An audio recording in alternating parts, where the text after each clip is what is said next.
Aprovechen los hermanos que no se han podido saludar en esta mañana. Aprovechen el tiempo, se saludan, estiran sus piernas, sus brazos.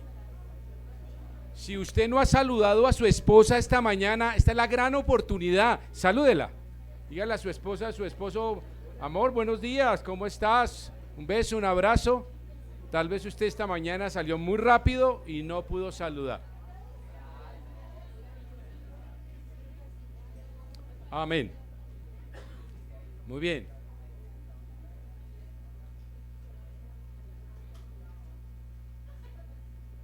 Tomen sus Biblias esta mañana. Voy a pedir a nuestra hermana Patricia, nuestro hermano Diego, nuestra hermana, su esposa Paula está arriba, pero Diego está acá, y Paulita, que es su esposa, y Patricia también está arriba. Patricia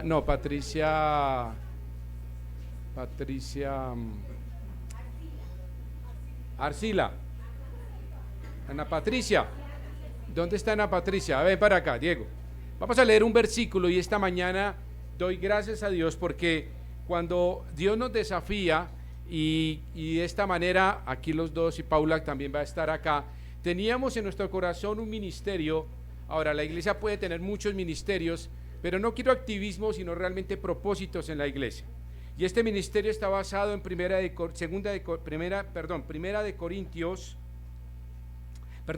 Corintios capítulo 1, dice así, versículo 4: el cual nos consuela en todas nuestras tribulaciones, para que podamos también nosotros consolar a los que están en cualquier tribulación, por medio de la consolación con que nosotros somos consolados, ¿qué? Por Dios. Y había una gran necesidad de que la iglesia se haga presente. Cuando una familia pierde un ser querido, la iglesia se haga presente. Tal vez el pastor no pueda llegar, su esposa por alguna circunstancia, pero tenemos un brazo extendido que es la iglesia, y estos hermanos quedaron con la inquietud el domingo pasado. Me dijeron: pastor, me escribieron por el WhatsApp, yo quiero ser parte de ello. Diego, Paulo y su esposa y Patricia van a hacer equipo, y bueno, si alguno más quiere, ellos tendrán la gran misión, Paulita, ven por acá, de tener el ministerio de consolación y ánimo a toda familia, de tal manera que vamos a hacer un WhatsApp. Puede escribir al WhatsApp general de la iglesia, y ellos van a estar muy pendientes de leerlos, pero luego con Javier, con Diego y Paulita vamos a hacer un WhatsApp que hablemos de los hermanos de consolación y ánimo. Entonces ahí se pueden comunicar: hermanos, perdí un familiar, estoy en esta situación, sobre todo para pérdidas de familiares, que es lo que queremos hacer presente. Oren por ellos, que sea de ánimo, y que este principio bíblico, así como el Dios de toda consolación nos ha consolado, también nosotros podamos consolar a otros. Amén. De verdad, simplemente un aplauso de ánimo para ellos en esta mañana. Gracias, muy amables. Muy bien, pueden sentarse. Muy bien, gracias. De ánimo. Hemos cerrado un ciclo en cuanto a las misiones, y hablando de misiones no solo fuera de como hablar de misiones en otro país, en otra ciudad, en otra región, sino también hablar de la misión que tenemos con nuestras familias. Hoy quiero compartir con ustedes otro ciclo en Primera de Tesalonicenses. Vamos a empezar a revisar el libro de Primera de Tesalonicenses, y quiero compartir con ustedes lo que el apóstol Pablo escribe a la iglesia de Pablo a los tesalonicenses, a los hermanos que estaban en esta iglesia. Vamos a orar esta mañana, que el Señor nos guíe y nos muestre el caminar, y el Espíritu Santo selle este mensaje en nuestro corazón. Si usted es la primera vez que nos acompaña, bienvenidos. Si no tiene una Biblia, no se preocupe, podemos prestarle una, o simplemente vaya escuchando lo que Dios va a decir a su corazón en esta mañana. Y el deseo es que al finalizar usted pueda entender de la necesidad de Cristo en su vida, de poder entender y comprender que sin Cristo nada podemos hacer, de poder entender que el único camino a la vida eterna es Jesucristo, y que lo único que usted tiene que hacer de su lado es crea en el Señor Jesucristo. El resto ya fue hecho en la cruz. De tal manera que quiero comenzar con esa introducción y orando. Amado Padre, gracias damos, Señor, esta mañana. Rogamos que tu palabra llegue a nuestro corazón, sea sellada del Espíritu Santo, y que el Espíritu Santo nos dé entendimiento, discernimiento. Señor, provéeme las palabras correctas, la forma correcta. Permite, Señor, que sea tu pensamiento, que sea tu doctrina, que no sea solamente todo tu corazón derramado en tu palabra en esta mañana. Lo pedimos en Cristo Jesús. Amén y amén. Vamos al libro de Primera de Tesalonicenses, y es bueno saber lo que uno va a estudiar y por qué lo va a estudiar. Primera de Tesalonicenses es una carta que está escrita por el apóstol Pablo. Miren el versículo, capítulo 1, versículo 1. Dice: Pablo, Silvano y Timoteo, a la iglesia de los tesalonicenses en Dios Padre y en el Señor Jesucristo, gracia y paz sean a vosotros de Dios nuestro Padre y del Señor Jesucristo. Muy bien, ¿por qué está ahí de primeras? Bueno, porque Pablo en las cartas, generalmente en la antigüedad, quien escribía la carta no firmaba al final. Recuerdan que cuando uno escribe una carta, ¿cierto? ¿Quién firma? ¿Uno firma qué?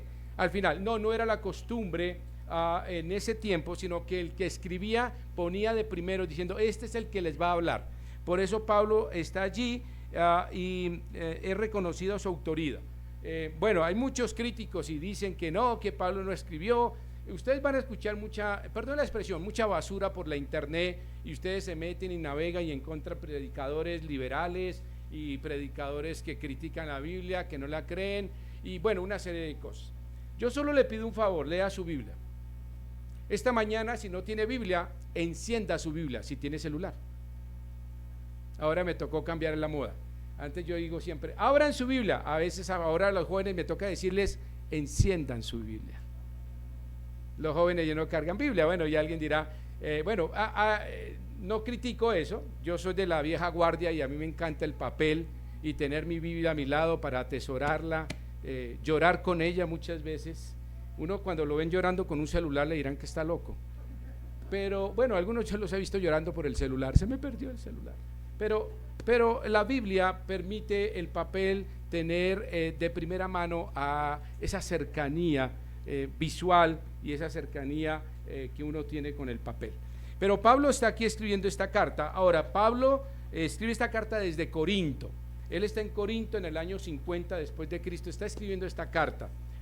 ¿Por qué Pablo escribe esas cartas? Porque Pablo funda iglesias y luego que se va les manda cartas, ¿sí? Son cartas de ánimo o cartas de exhortación o de bastante regaño, de disciplina. ¿Recuerdan a la iglesia de Corinto? Bueno, las cartas a la iglesia de Corinto fueron bastante ¿qué?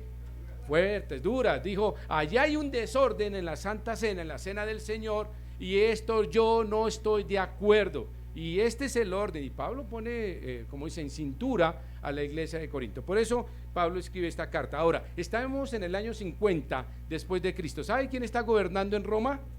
Nerón. Entonces la época no es fácil. Resulta que Nerón pone de manifiesto o comienza la primera persecución real de la iglesia. Ahora, la primera persecución comienza en Jerusalén a través de los mismos judíos. ¿Recuerdan que Pablo fue el primer perseguidor de la iglesia? Es un título que a él no le gusta mucho, pero que lo admite en sus cartas. Dice: yo fui un perseguidor de la iglesia. Y Pablo lo reconoce no porque se sintiera orgulloso, sino porque le aculpaba y le decía: yo fui torpe, yo fui ciego, yo fui alguien que no quería entender de la gracia y del amor de Dios, y perseguí a la iglesia por la cual Cristo se entregó y la amó hasta la muerte y muerte de cruz. Y Pablo entonces escribe en este año 50, y Nerón están en los primeros inicios de la persecución dura de la iglesia. Ya sale la persecución de los mismos judíos a través de los fariseos y de Pablo. Ahora la persecución se extiende al Imperio Romano. Y el Imperio Romano, Nerón, declara al todo cristiano enemigo del imperio. ¿Y eso qué significaba? Ser enemigo del imperio: la muerte. Así de sencillo. ¿Por qué veían como un enemigo a los cristianos? Porque eran unos enemigos políticos, sociales y económicos. Claro. Ya no todos dirigían su corazón a César, ni todos adoraban a César, sino que ahora miraban ¿a quién? A Cristo. Y cuando miraron a Cristo, entonces César se ofendió. Recuerden que los Césares se consideraban ¿qué? Dioses. Entonces ya no me adoran, ya no me dan, ya no me siguen. Entonces consideró a todo el grupo cristianos enemigos del imperio. Entonces está en una época de tribulaciones, y la iglesia de Tesalónica no se salva de ello, de tal manera que esta es una de las primeras cartas que Pablo escribe. una de sus primeras cartas y vemos, vamos a ir desarrollando qué sucede allí. Esta carta se escribe en el segundo viaje de Pablo. Pablo, como va del segundo viaje, escribe esta carta y esta carta es muy linda, maravillosa, porque Pablo está muy preocupado por los creyentes de Tesalónica. Y vamos a través que estudiemos por qué él está tan preocupado. Una de las cosas que me enternece de Pablo, y en uno de los versículos que vamos a ver más adelante, Pablo dice que él los ama como una nodriza, como una mamá, ¿sí? Y uno dice, Pablo siempre fue muy recio. El carácter de Pablo era muy duro, muy fuerte. Era alguien que decía las cosas a los ojos y a la yugular, sin rodeos. Ya, eres pecador, estás haciendo esto mal, ¿cómo es que estás haciendo esto? Y Pablo era, aún más, ¿recuerdan a Pedro? ¿Qué le dijo a Pedro? Hipócrita. Cuando llega a Jerusalén y llega Pedro, estaba ahí jugando, ¿cómo se llama? Al doble, ¿no? Entonces con los judíos era una cosa, con los gentiles otra. Paréntesis, ¿sabe a quién arrastró a eso? A Bernabé. ¿Recuerdan a Bernabé? Entonces Bernabé fue arrastrado a eso. Y Pablo, que les dice, señores, ustedes son unos hipócritas, o ese no es el carácter para Cristo. De tal manera que Pablo, a poderle decir a Pedro, escuchen quién le está diciendo esto, a Pedro, el cual Dios le dijo, Pedro, ¿me amas? Cuida mis ovejas. Es decir, a Pedro lo veían como el líder y columna en ese momento. No el primer papa, cuidado, sino el líder que Dios había depositado una gran responsabilidad de llevar esos 12 y liderarlos. Para tener uno de esos es que uno tiene una gran autoridad y una gran santidad. ¿Lo entiende? Usted no puede hablar cuando tiene cola que se le puede quemar. No digo la palabra porque estoy en micrófono, pero se le puede quemar. Pablo no, Pablo era de una integridad absoluta y tenía, escúchelo bien, autoridad para decir. Entonces Pablo escribe esta carta con una gran preocupación y esta iglesia fue fundada por él. Vayan por favor a Hechos capítulo 17.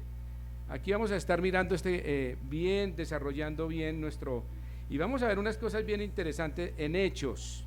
El libro de los Hechos lo escribe nuestro amado hermano médico amado Lucas, un hombre que era un gran historiador, un hombre que Hechos capítulo 17 toma de primera mano y describe todo lo que sucede con los apóstoles en los primeros inicios de la iglesia primitiva y con Pablo. Mírenlo aquí, el versículo 10, capítulo 17. Aquí vamos a descubrir la fundación de la iglesia de Tesalónica y vamos a encontrar algo bien interesante. Vamos a leerlo. Dice así: pasando por Antípolis y Apolonia, llegaron a Tesalónica. Para que nos ubiquemos un poquito, Tesalónica queda en lo que llamamos hoy Grecia, y eso queda al norte, en la zona de Macedonia. Ahí es lo que es Grecia. Aún más, Tesalónica era conocida como un puerto muy importante de tránsito para el Imperio Romano, porque ahí se concentraba mucho la parte política y económica. Tesalónica representaba un punto estratégico, militar y económico muy importante. Entonces uno dice, ¿por qué se fue Pablo? Porque Pablo era muy inteligente en ese sentido. Dijo, Dios, ¿a dónde me voy? Y él no le dijo, verte al norte de África, al desierto donde hay 2 camellos. No tiene sentido. El Señor puso el querer como decía, y el Espíritu Santo le dijo, te vas para Tesalónica. Pablo sabía que Tesalónica era una ciudad muy importante y era la gran oportunidad de meter el evangelio a Europa a través de Grecia. Este lugar tenía más o menos 200,000 personas de habitantes, más o menos. Aún más, la conocían como la madre de toda Macedonia.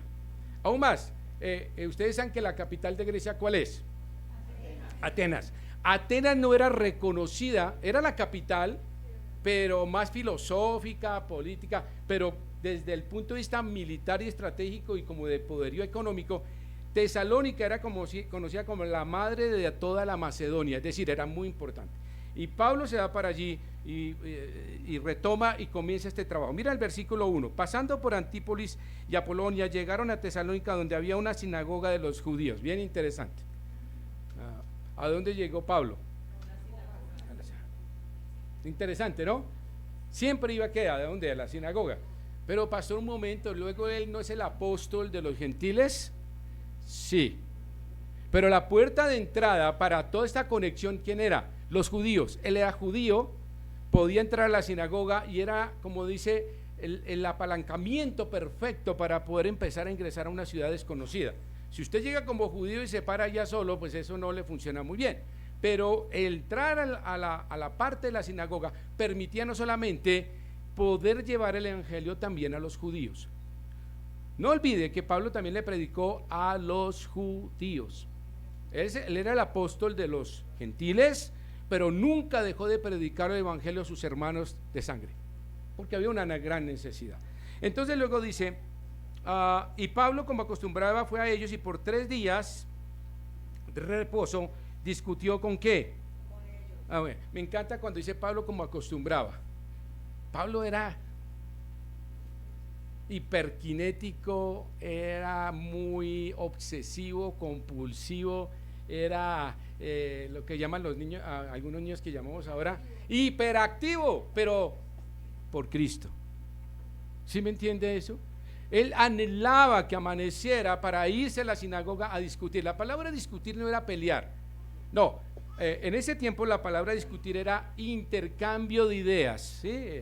Recuerde que estamos en Grecia, Macedonia, cuna de los helénicos, es decir, cuna de todos los grandes filósofos que conocemos en la historia: Platón, Aristóteles, Sócrates, la frase que les gusta a mis hijos, sé que yo, no, el que dice sé que nada sé y sé que soy. Eso, muy bien, excelente.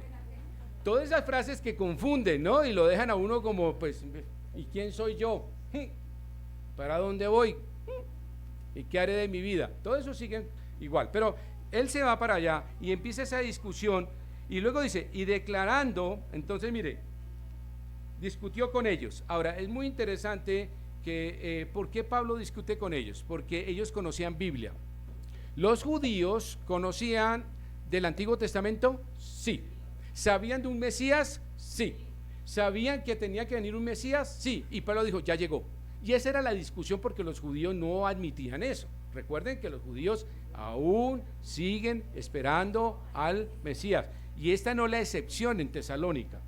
Entonces, muy interesante aquí Pablo. Y luego, mire lo que dice: declarando y exponiendo por medio de las Escrituras. Este versículo es clave.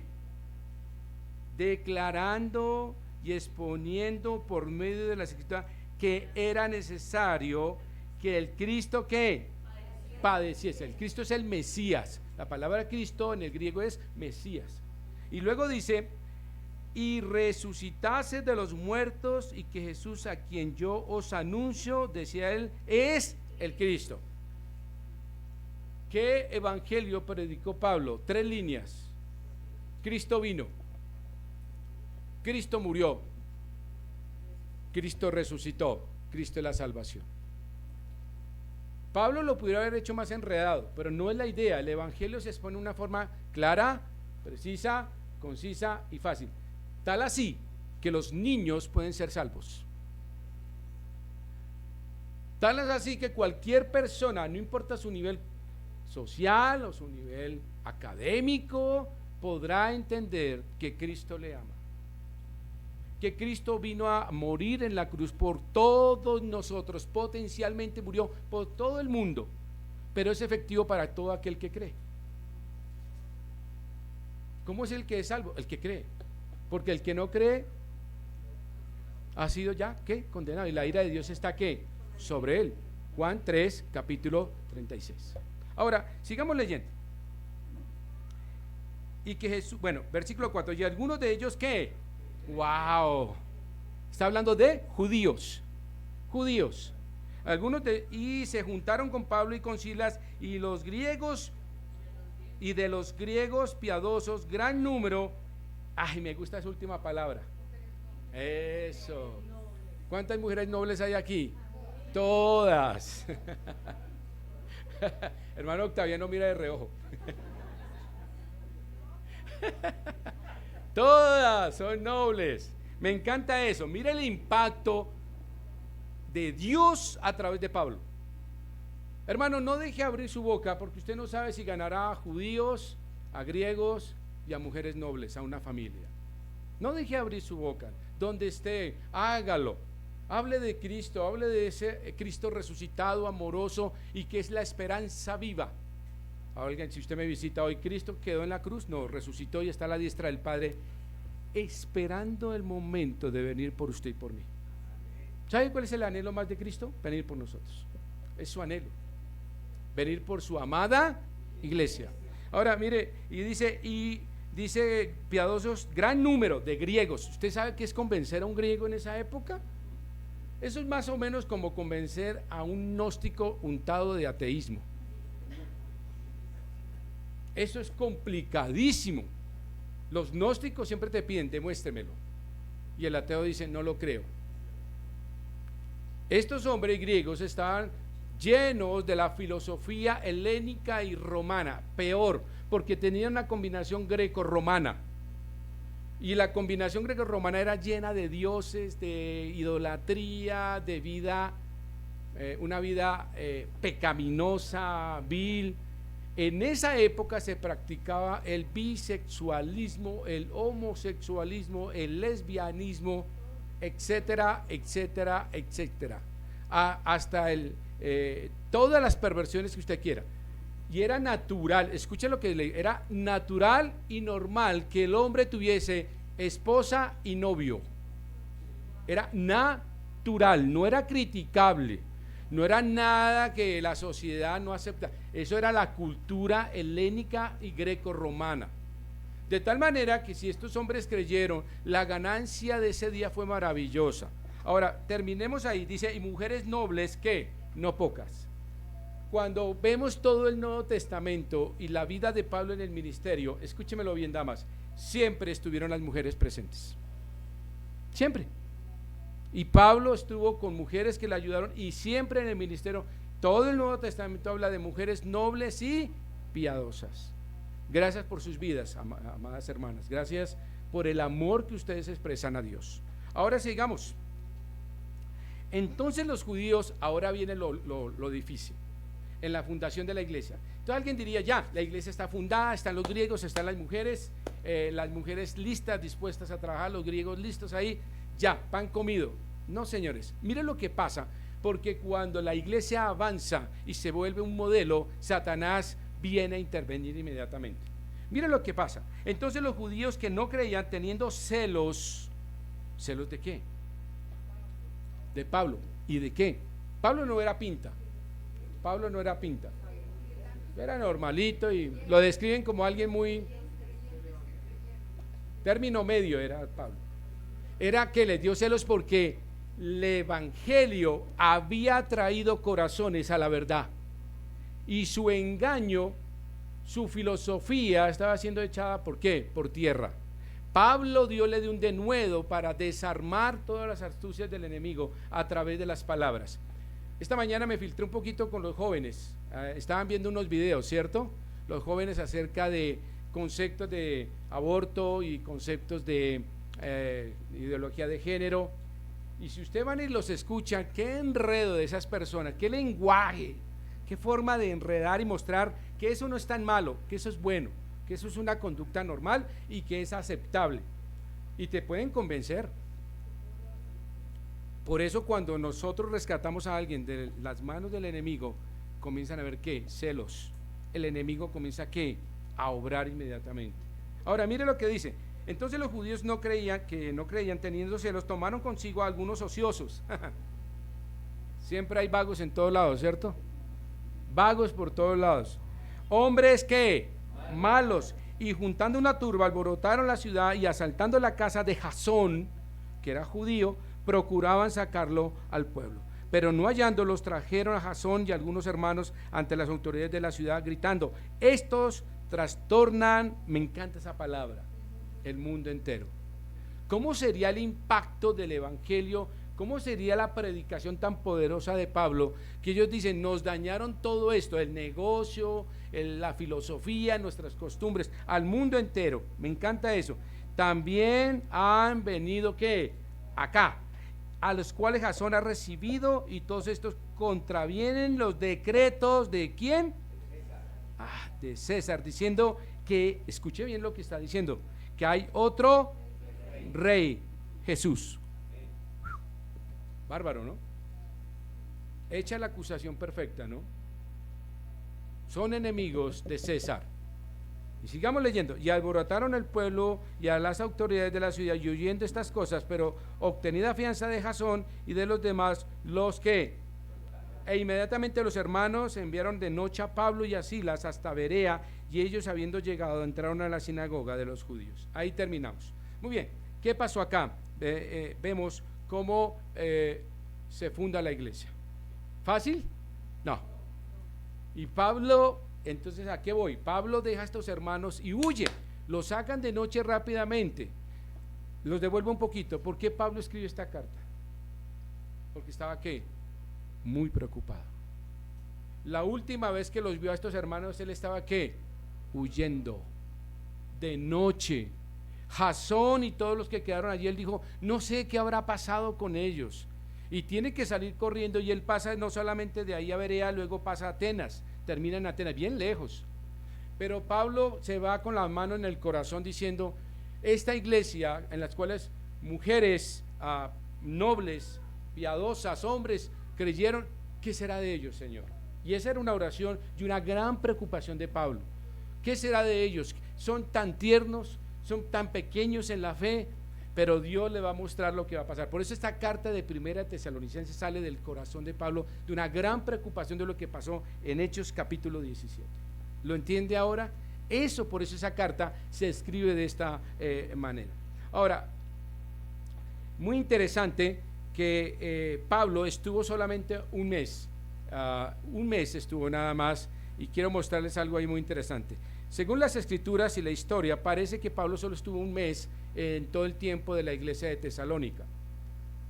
Cuando me puse a investigar y mirando varios escritores, en un mes Pablo les enseñó todas las doctrinas de la Biblia. Bárbaro, ¿no?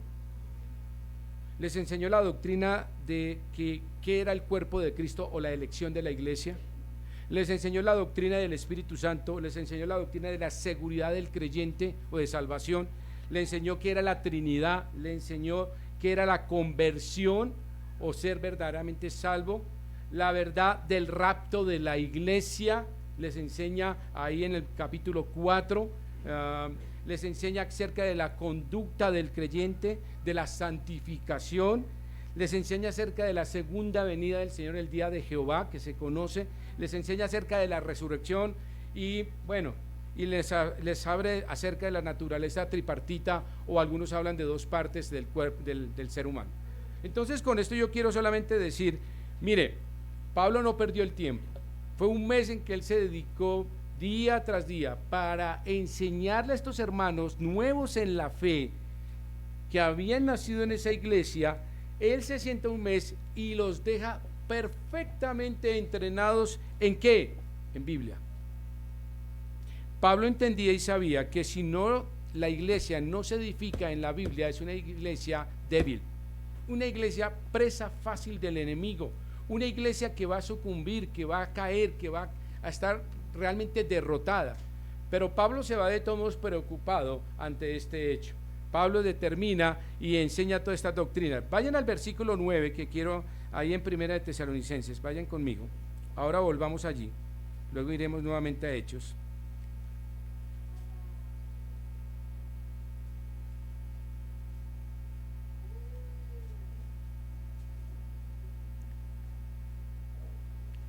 Y quiero ir al capítulo 1 esta mañana, y ahí vamos a estar.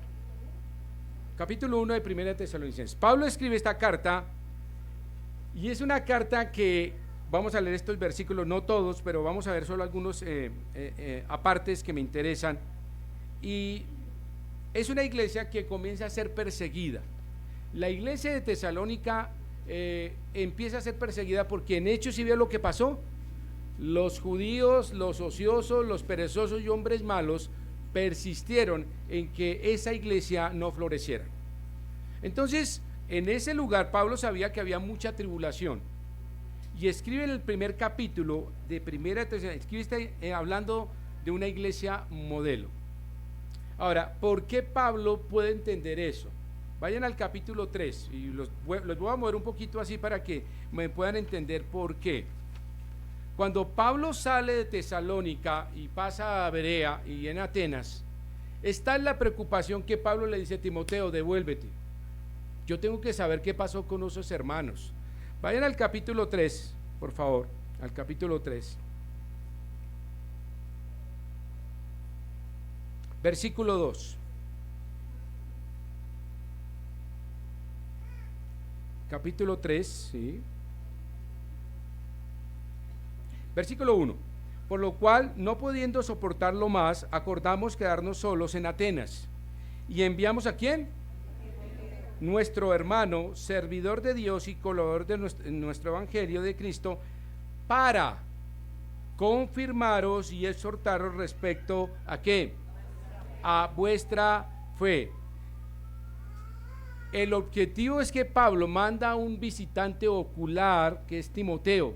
Recuerdan que Timoteo es el hijo espiritual de Pablo. Ahora, este joven ya lo tienen trabajando fuertemente. ¿Sí se dan cuenta? Cuando lo encuentra allí con su mamá y allí en su ciudad natal, allí en el libro de Hechos, y con su abuela Loida y su madre Eunice, uno pensaría, bueno, ya este muchacho es salvo y bueno, listo, chévere, y tiene un tutor, pero ahora Pablo le dice, ya sabes, ahora hay que trabajar. Y lo devuelve y lo manda allí.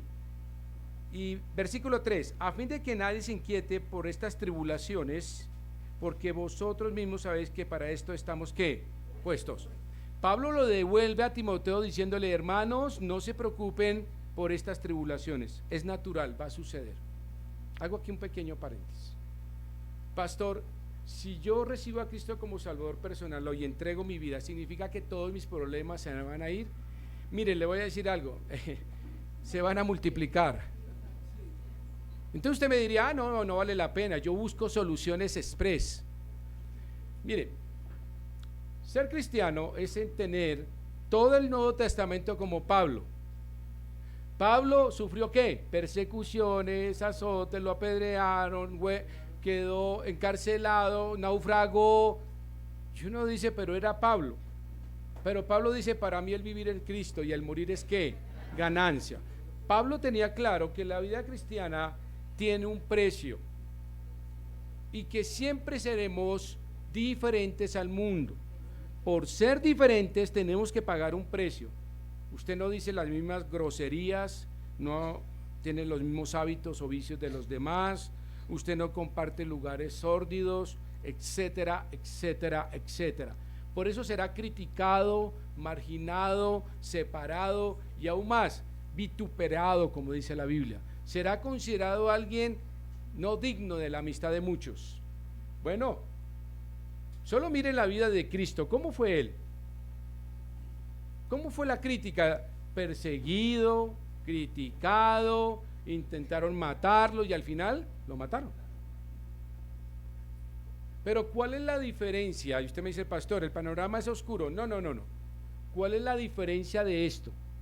Que en ese caminar, aunque usted me diga, yo no prefiero a Cristo sino estar afuera en mis fuerzas, tarde o temprano sus fuerzas se van a acabar, su academia, su intelecto y sus decisiones van a ser equívocas. Pero con Cristo somos más que ¿qué? Vencedores. Esa es la gran diferencia. El caminar puede ser muy difícil, mucha aflicción, pero el Señor dijo, en el mundo tendréis aflicción, pero confiad, yo he vencido el mundo. No estamos solos. Las lágrimas que tenemos a diario las seca el Señor. Su dolor de corazón el Señor lo restaura. Sus pies cansados el Señor le levanta y le carga cada día. Por lo tanto, usted no es un caminar de azote y de dolor solo. No, lo vive en victoria y en gozo. Pero la gran diferencia, lo que quiero decirle esta mañana, es que el resultado final es vida eterna. ¿Vale la pena? Por supuesto. Por supuesto. Vida eterna. Ahora sigamos leyendo acá. Entonces Pablo manda a Timoteo y luego dice, porque dice, porque también estando con vosotros os predecíamos que íbamos a pasar tribulaciones como ha acontecido. ¿Y qué? Pablo les dijo, ¿sabe qué, hermanos? Les predico este evangelio, gracias por Jasón, gracias, pero ¿saben qué? Van a tener persecución, hermanos. Como las tenemos, ¿quién? Nosotros. Y Pablo les dice, sí, tenemos que enfrentarlas, pero no solos. Versículo 6. Versículo 5, por lo cual también yo, no pudiendo soportar más, envié para informarme de vuestra fe, no sea que os hubiese tentado el tentador y que nuestro trabajo resultase ¿qué? Ese versículo es clave, es la preocupación de Pablo.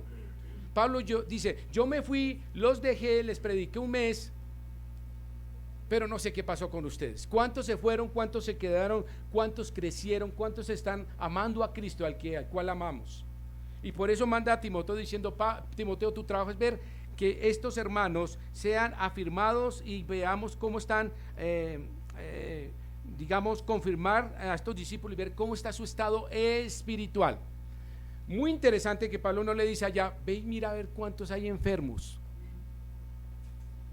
Pregúntale a cuántos hermanos están sin trabajo o cuántos están pasando necesidad. Esa no era la preocupación de Pablo, era en su vida espiritual. Pablo dijo, vaya y mire qué está pasando con su vida espiritual. Cualquiera que sea su situación esta mañana, Cristo es la respuesta a su vida, a sus necesidades y a su sustento. No lo dude.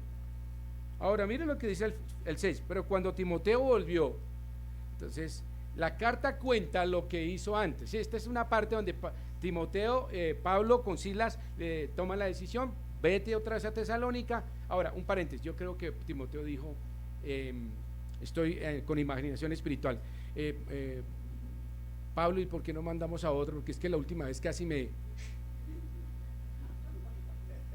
los iban a matar, ¿no?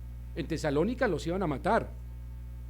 Alborotaron y trajeron y acuérdense que ¿qué dijeron? Enemigos de César. Eso era sentencia de muerte. Y Timoteo, yo diría, no, Pablo, pues yo te amo, yo amo a Cristo y todos nos amamos, pero que vaya otro. ¿Cuál era la disposición de Timoteo? Vamos, yo me devuelvo solo. Y pasa esto bien lindo. Versículo 6, pero cuando Timoteo volvió de vosotros a nosotros y nos dio ¿qué? Qué lindo, ¿no? La iglesia de Tesalónica estaba ¿qué? Firme.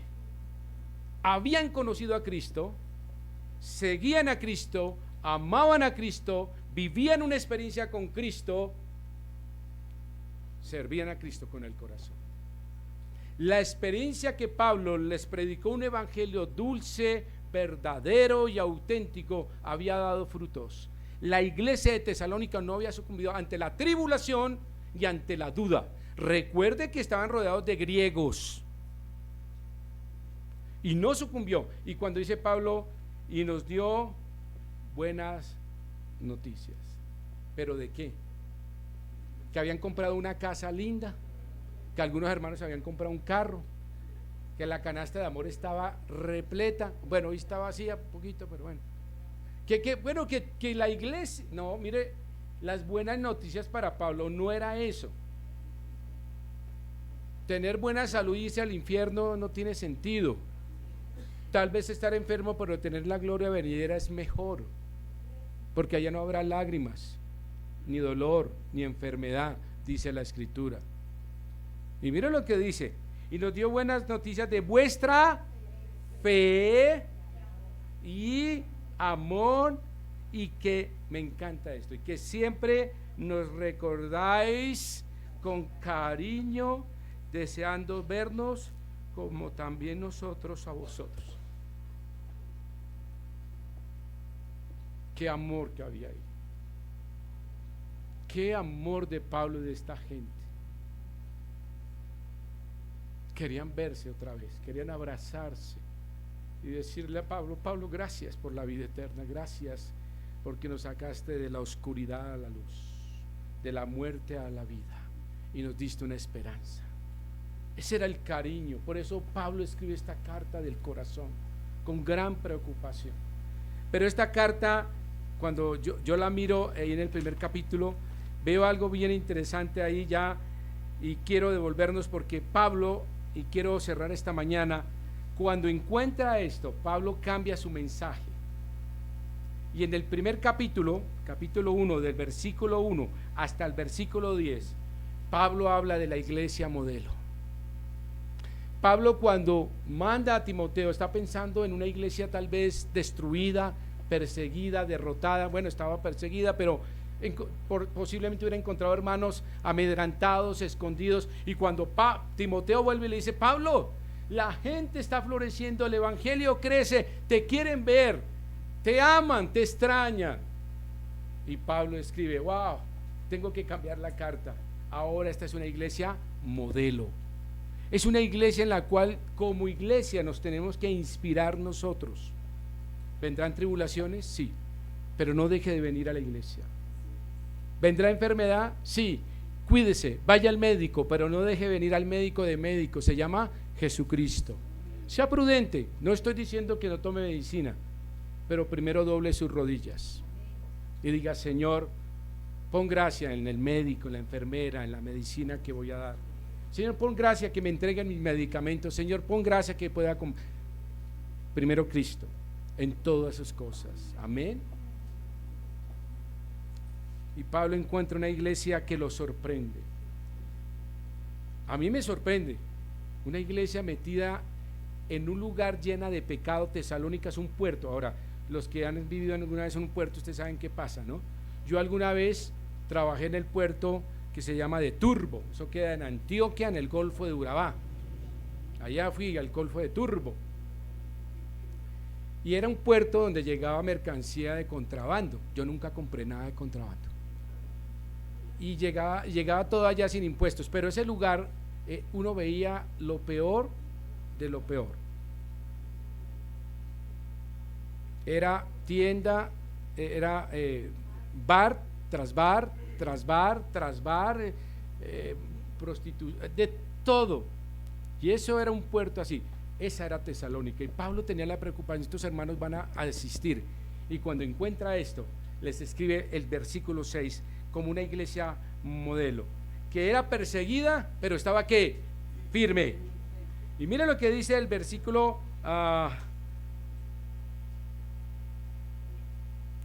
9, versículo 6.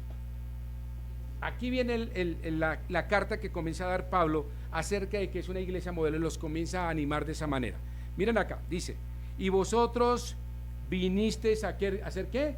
Imitadores de nosotros y del Señor, recibiendo la palabra en medio de gran tribulación, con gozo del Espíritu Santo.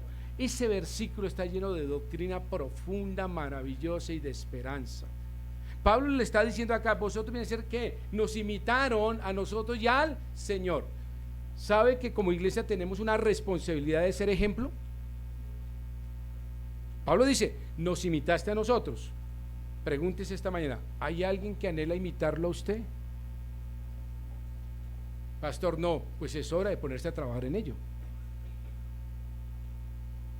Que te imiten en tu carácter, en tu conducta, en tu santidad, en tu integridad, en el servicio al Señor. Y luego la segunda parte dice: recibiendo la palabra en medio de la tribulación. ¿Con qué? ¿Cómo se recibe? Con gozo. Entonces la iglesia le dice: usted es una iglesia modelo. Recibieron, nos imitaron y lo hicieron ¿con qué? Con gozo, a pesar de la tribulación.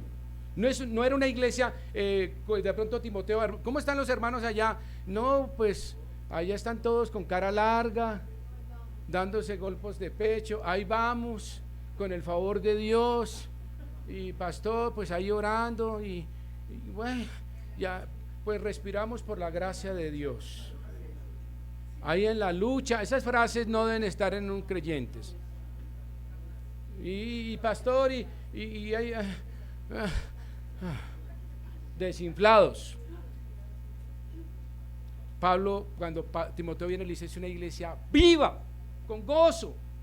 Poquitos están creciendo, pero están llenos del gozo de Cristo, sabiendo que hay una esperanza eterna, sabiendo que aunque esté Roma gobernando y Nerón esté detrás de ellos, Dios gobierna el mundo. Dios es soberano y Dios tiene el control de todo. Punto. Eso lo entendieron ellos. Entendieron la soberanía de Dios. Y el segundo versículo para esta mañana es: no solo esta iglesia imitó a Cristo, por eso es una iglesia modelo, sino la segunda está en el versículo 9. Es un versículo súper poderoso. Dice: porque ellos mismos cuentan de nosotros la manera en que nos recibisteis y cómo os convertisteis de los ídolos en plural, a Dios singular, aunque es trino, pero singular, al Dios, para servir al Dios vivo y verdadero.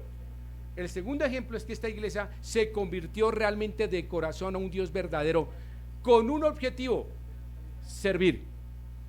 ¿Lo entiende? La iglesia que no sirve, no sirve. ¿Lo entiende? La iglesia que no sirve, no sirve. Somos como un chamizo en medio de un jardín sin nada, sin frutos, sin hojas, ni siquiera las aves pueden hacer algo ahí. La iglesia, por esto esta iglesia es modelo. Pablo, cuando escribe esta carta, se llena de tanto gozo cuando Timoteo le trae esas buenas noticias y le dice: Pablo, esto es todo, lo que vi allá es indescriptible. Y Pablo escribe estas cartas: y vosotros viniste a imitarnos a mí y a Cristo, qué lindo, y ahora os has convertido de los ídolos al Dios verdadero. Significa que eran firmes en la fe, no dejaban que se los movieran. Y lo otro, para servir. Todo creyente que es salvo está hecho ¿para qué? Servir. Todo creyente. Santiago dice que nuestros resultados de la fe son ¿qué? Las obras. No porque seamos salvos por obras, sino nuestra fe y nuestra vida como creyentes tiene que traer ¿qué? Buenas obras, que son testimonio de nuestra fe, no al revés. Y el tercer punto para terminar esta mañana: no solo eso, eran imitadores del mejor de todos, que es Cristo, no Pablo, pero Pablo dice: ser imitadores de mí así como yo de Cristo. El segundo punto: ellos se convirtieron de los ídolos al Dios verdadero. Un pequeño, por eso nunca de este púlpito debe salir la Biblia. El día que la Biblia salga, saquen a su pastor. El día que yo no abra la Biblia, les diga aquí, les cuente cuentos chinos y les hable de superación y ánimo, y arriba, la bim bombao, y tú puedes, ra, nada. Es Cristo mi ánimo, es Cristo mi pasión, es Cristo mi referencia. Por eso el libro de Hebreos dice: puesto los ojos en Jesucristo, el autor y consumador de nuestra fe. No se deje mover de otra manera. Y por último, me encanta ese versículo, el 10. Por eso era una iglesia modelo. Se me perdió aquí el capítulo. Y al final: y esperar de los cielos a su Hijo, el cual resucitó de los muertos, a Jesús, quien nos libra de la ira. Ok, miren, para que la iglesia de Tesalónica, escúcheme bien, hayan aprendido en un mes escatología, son unos bárbaros. No solo Pablo, sino los receptores. Abrieron tanto bien sus oídos y corazón que entendieron que hay una esperanza para el creyente. Cristo vuelve. ¿Lo sabía? Cristo vuelve por esta iglesia, amén. Y yo espero que sea un domingo a las 12 del día, que el Señor me deje terminar el mensaje y nos vayamos todos. La loza se queda ahí, no sé quién la lavará en la tribulación. Ramona va con nosotros, ¿cierto? Claro. No, Ramona se queda, no se queda, Ramona va con nosotros. ¿Cuál es la esperanza de esta iglesia? La esperanza de la iglesia de Tesalónica era volver a ver a quién, a Jesucristo. Lo entendieron tan profundamente y entendieron el futuro y la escatología, que la iglesia tiene una esperanza: volver a ver a Cristo. La pregunta es: ¿esta iglesia tiene esa esperanza? Amén. Espero que sí. ¿Usted quiere volver a ver a Cristo? Amén. Y un día dice la Escritura que lo veremos cara a cara, tal como es Él. Eso será glorioso, maravilloso. Y dice la Biblia que seremos transformados a su imagen. ¿Quiere más? ¿Y usted qué mérito ha hecho para recibir eso? Nada. ¿Lo merece? No. ¿Lo está ganando? No puede, porque todo se pagó en la cruz. Y es entregado por gracia. ¿Cuál es su decisión esta mañana? Ser una iglesia modelo. Una iglesia que imite a Cristo. Una iglesia que se ha convertido de los ídolos al Dios verdadero para servir. Y una iglesia que espera a Jesucristo.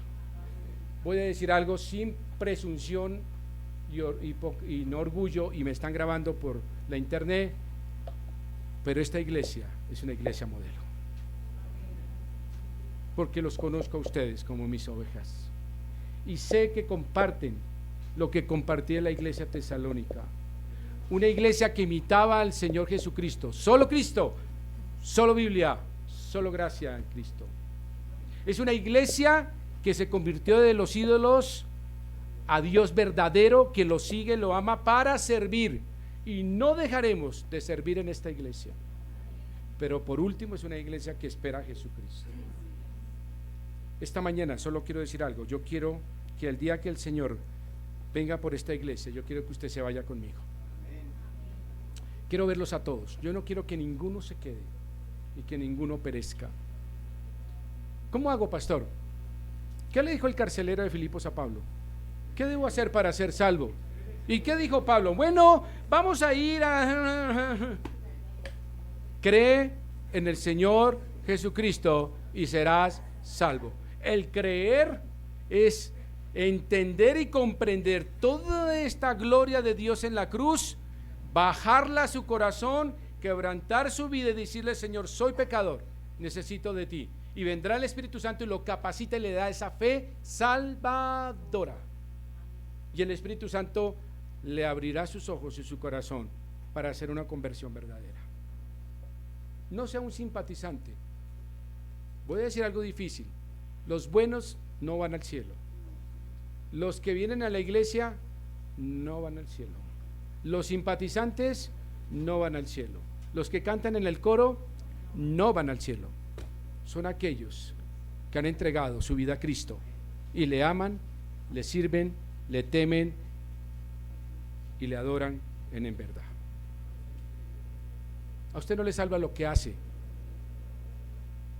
le salva es una relación y una experiencia con Cristo verdadera y auténtica, personal.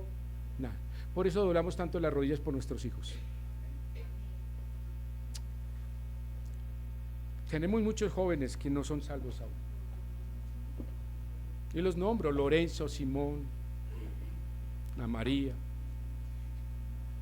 Natalia, Sebastián, Santiago, Sarita. Oh Señor, ayúdanos a traerlos a Cristo. Amado Padre, gracias damos, Señor, esta mañana.